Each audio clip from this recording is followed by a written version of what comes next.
Ano nga bang tamang sagot sa apat na questions na ito? Pero bago ko i-reveal ang tamang sagot, kailangan muna natin balikan ang mga concepts ng growth, development, at maturation. Dahil ang apat na questions na ito ay tumutukoy sa tatlong concepts na ito. Okay, kailangan natin silang i-differentiate. Ano nga ba ang growth, development, at maturation? Ang growth po tatandaan ay ang mga physical and measurable na mga changes sa bata. Ibig sabihin kaya siyang masukat, okay, through numbers. Anong mga examples nito? Yung height, kasi kaya nating masukat yung height. From 120 cm yung bata, naging 130 cm na yung bata. So may changes na kaya nating masukat. Yung weight, kaya from 20 kilos, naging 30 kilos. So kaya na natin yun masukat. Tatandaan na ang growth ay ang quantitative changes, yung physical changes na kaya nating masukat. Okay, yun po yung growth. Ang development naman ay medyo mas holistic. Okay, ito ay improvement in function. Dito nakikita natin na may development sa bata when it comes sa tatlong learning domains. When it comes sa cognitive, affective, at psychomotor. Ibig sabihin, may improvement sa bata when it comes sa knowledge niya, kunyari magbasa, magsulat, mga ganon. Sa attitude niya, mas emotionally mature na yung bata or may self-regulation na. Okay, that's affective sa attitude niya. At psychomotor sa skills niya mismo, kung paano gumalaw. Okay, that's a psychomotor. Tatandaan ng development ay improvement and function. Mas holistic siya kaysa sa growth na nakabase lang sa measurable and physical na observable na pagbabago sa isang bata. Ano naman ang maturation? Ang maturation ay ang tatandaan nyo lang dito ay ang internal ripening. Kasi more driven siya when it comes sa readiness ng katawan ng bata. Okay? So, genetically programmed ang maturation. Ibig sabihin, it happens naturally kapag nagkakaedad tayo. So, tayo, alam natin na mas tumatanda tayo, mas nagmamature yung katawan natin. So, hindi ito dependent sa training, sa teaching, or practice. Okay? Yung maturation, more of the biological aspect. Okay? Sa katawan natin. Sa tatandaan nyo dito ay internal ripening. Magiging ready yung katawan natin kung ready na ito. Okay? Sa maturation. Growth, quantitative changes, tatandaan yung kayang masukat, development ay mas holistic at improvement sa function. Tatandaan yung tatlong learning domains, cognitive, affective, at psychomotor. May improvement na doon. Maturation ay internal ripening. Okay. Ano pa yung ibang concepts bukod sa growth, development, at maturation? Tatandaan nyo din ang iba't ibang principles of development. Lumalabas din po kasi ito sa board. Okay? Ang una ay ang development ay continuous. Tatandaan nyo, ang development ay hindi siya namamatay or nag-i-stop. Okay? As we go through life, nagde-develop, since continuous siya, hindi naman pwede na ngayong araw, nagde-develop ka, natuto ka magbasa, or natuto ka magsulat, tapos mag-i-stop na yon tomorrow, okay? So, hindi yon. As you go through life, habang nabubuhay ka, nag-grow ka as a person. So, nade-develop yon. So, development is continuous. Hindi nag stop Tayo nga hanggang ngayon, marami pa rin tayong natututuhan. Okay? Nandito ka dahil gusto mong matuto. Okay? Development is continuous. Another, ang development daw ay nagsisimula sa general to specific. Anong ibig sabihin nito? Ang bata daw ay matututo muna ng mga basic skills bago yung mga more refined skills. Okay? Hindi ka naman pwede matuto na magbasa muna ng mga very malalim bago ka matuto makapagbasa ng mga simple na words. Okay? So, hindi naman yung pwede. From basic muna to more refined na skills. Tatandaan nyo na, continuous, hindi siya nag-i-stop. General to specific, basic skills muna hanggang sa refined skills. Pangatlong principle ay ang orderly sequence or na predictable siya. Since, ibig sabihin, sa pag-grow daw ng bata, okay, ang pag-develop ng isang bata ay predictable. Kaya nating ma-predict since pare-pareho siya. Okay? Tatandaan nyo ditong concept ay ang concept ng cephalocodal at proximodistal dahil lumalabas po ito. Paano nyo nga ba siya mas maaalala? Ang cephalocodal ay ang head to toe. Okay? Galing ito sa ulo at caudal na paa. Okay? Paano nyo siya at ang proximodistal ay ang proximo na malapit sa gitna or center at ang distal ay malayo. Okay? Paano nyo siya tatandaan? Tatandaan nyo na ang bata daw, kapag cephalocodal, ay ang growth ay nagsisimula sa ulo. Kaya makikita nyo ng bata, maggalaw sa ulo muna. Kailangan nila muna makontrol to bago makalakad. Okay? So, kasi makokontrol nila yung paa nila. Tatandaan nyo ng cephalocodal since ulo muna, CCC, anong pwede nating makonect? Cerebral. Okay? Sa cephalocodal, cerebral. Ulo, ulo, ulo hanggang paa. Okay? Cephalocodal. Sa proximodistal naman, para matandaan nyo siya, ang proximodistal na word ay may letter M. Okay? Anong ibig sabihin ng M doon? Middle. Proximodistal, middle, middle. Okay? Center muna. Ito muna yung nakokontrol ng bata. Okay? Yung backbone niya, okay, center. Dito muna. Natututunan niya muna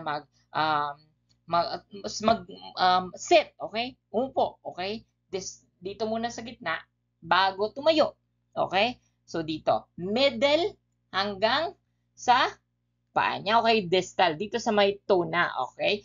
Center to outward. Palabas. Center to outward. Since proximodistal, MMM, middle. Cephalocodal, CCC, cerebral. Ulo hanggang paa. Okay? Ganun po yun na. Ulitin natin. Cephalocodal, CCC, cerebral. Okay? Ulo hanggang paa. Proximodistal, okay? MMM, middle. Center to outward. Ganun lang po yun ha, kadali. Okay? Another na key principle ay ang individual differences. Okay? Ang individual differences nagsasabi na kahit predictable ang development ng bata, ang growth and development ng bata, kahit predictable ito, iba-iba naman yung pag-grow at pag-develop ng isang bata.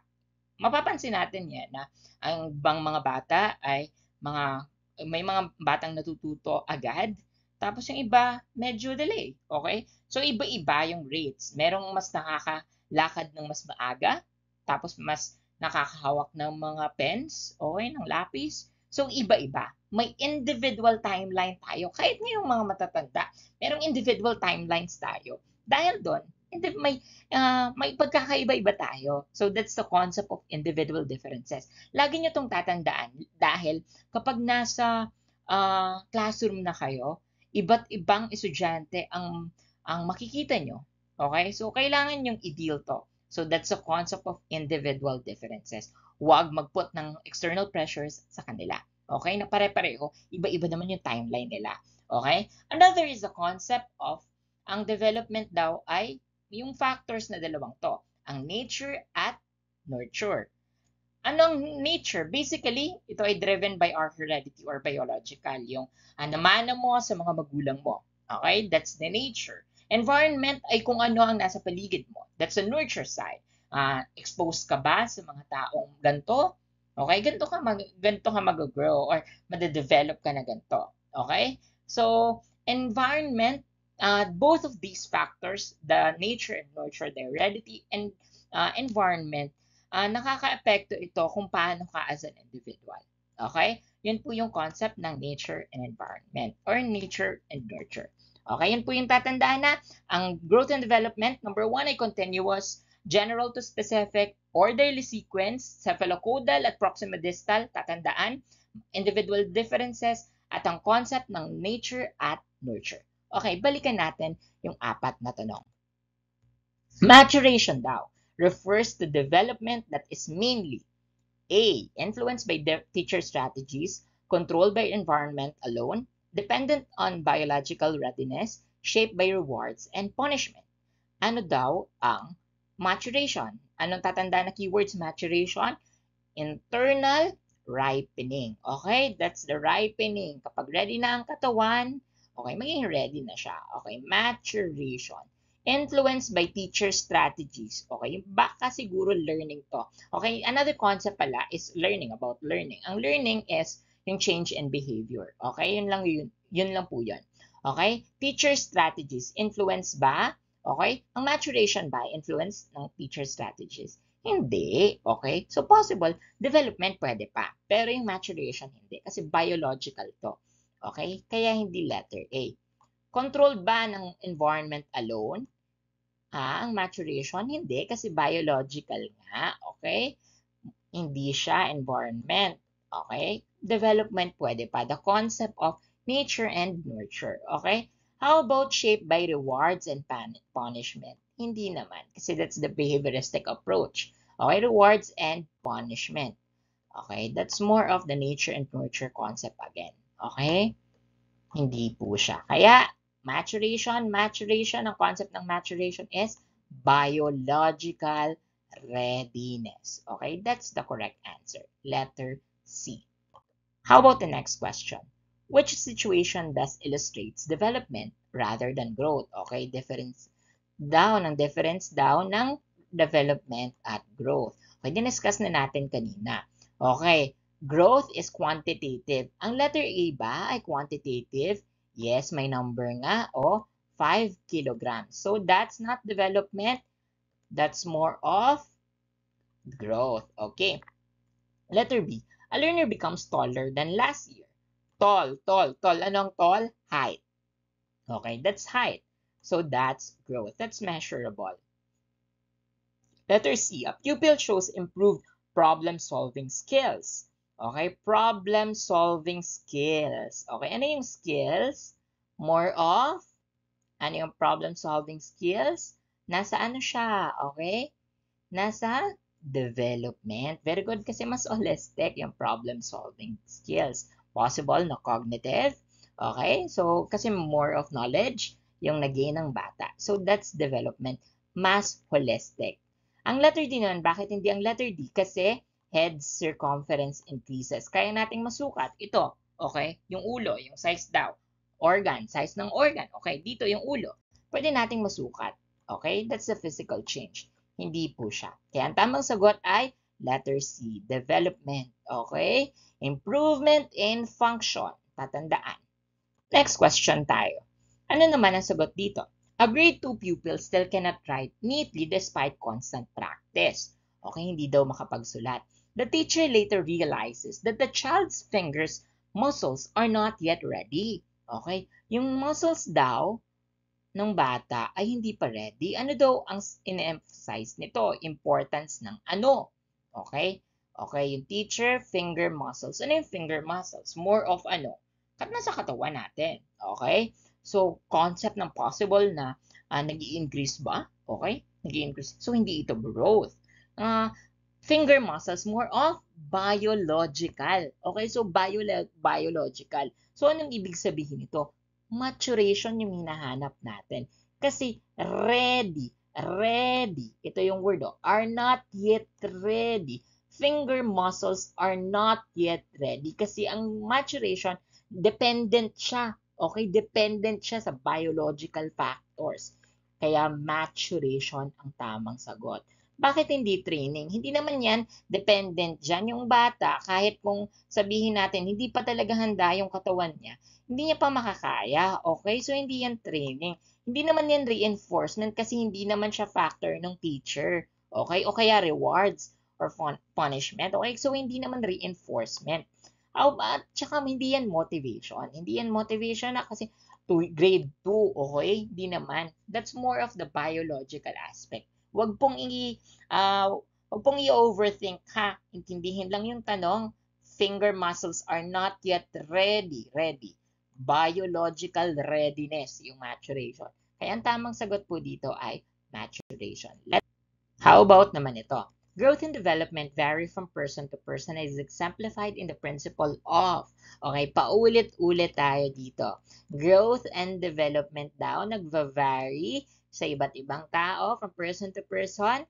Individual differences. May pagkakaiba-iba ang isang tao or mga bata na tuturuan ninyo. Okay, that's the concept of individual differences. Ang tatlong yan ay mga panggulo lang. Okay? Mga panggulo lang. Okay? Okay, hindi po yan ang tamang sagot. So, I hope meron po kayong natutuhan ngayon and sa growth, development, at maturation. Ako po ulit ito, si Sir Justin, na nagsasabing, okay lang magkamali, basta wag lang pa ulit-ulit na magkakamali. Yun lang po. Salamat!